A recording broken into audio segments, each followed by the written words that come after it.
சற்று முன் கிடைக்கப்பெற்ற மிக மிக முக்கியமான செய்திகள் ஒன்று கிடைச்சிருக்கு. அதாவது திமுக தலைவர் ஸ்டாலின் அவர்கள் தலையில் விழுந்த இடி. திமுகவோட உருட்டுகளும் திருட்டுகளும் என்ற பெயரில் அதிமுக பொதுச் செயலாளர் எடப்பாடி பழனிசாமி புதிய பிரச்சாரத்தை முன்னெடுப்ப தொடங்கி வச்சிருக்காரு.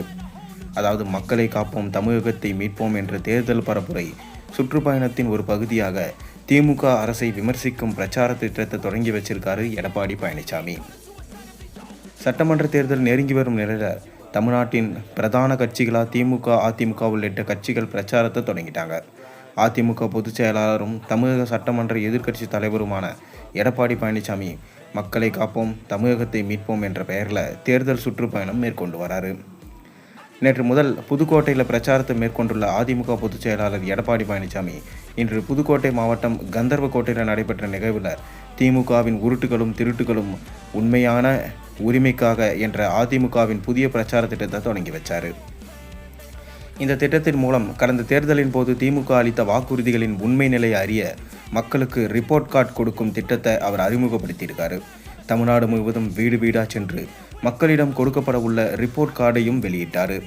திமுக அரசு நிறைவேற்றாத வாக்குறுதிகளை பொதுமக்களிடம் முன்வைத்து அதிமுகவுக்கு ஆதரவு திரட்டுகிறார்.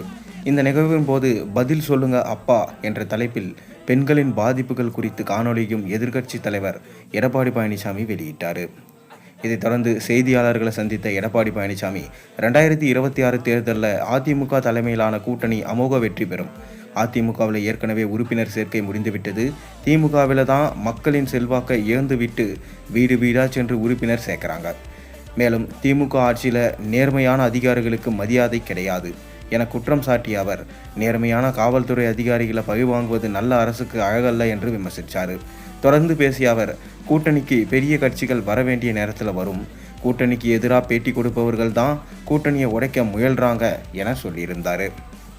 ஏற்கனவே ஸ்டாலின் அவர்கள் உடல்நிலை சரியில்லாமல் ஹாஸ்பிட்டலில் இருக்கும் இந்த நேரத்தில் அதிமுக தலைவர் எடப்பாடி பழனிசாமியின் இந்த புதிய திட்டம் திமுக தலைவர் ஸ்டாலினோட தலையில் இடி விழுகிற மாதிரி ஆனது என சொல்லப்படுது. மேலும் அவருக்கு ஆன்ஜியோ சிகிச்சை செய்யப்பட்டதா செய்திகள் வந்த வண்ணம் இருக்குது. இதனால் ஸ்டாலின் அவர்கள் மீண்டும் எப்போது வந்து பரப்புரை செய்வார், எப்போது மீண்டும் ஓரணியில் தமிழ்நாடு என்கின்ற பரப்புரையில் கலந்து கொள்வார் என்பது தெரியவில்லை. ஆனால் அவர் இன்னும் நிறைய ஓய்வெடுக்க வேண்டும் என மருத்துவர்கள் சொன்னதாக ஒரு தகவல் போய்கொண்டிருக்கு. இதனால் கண்டிப்பாக திமுக தலைவர் அவருடைய மகனான உதயநிதி ஸ்டாலினை வச்சு தான் அனைத்து திட்டங்களையும் அனைத்து விஷயங்களையும் மேற்கொள்ள திட்டமிட்டிருக்காரு. போக போக அனைத்து அரசியல் சூழ்ச்சிகளையும் நமக்கு தெரிய வரும். நீங்கள் என்ன நினைக்கிறீங்க? உங்கள் கருத்துக்களை மறக்காமல் கீழே கமெண்ட்டில் சொல்லுங்கள்.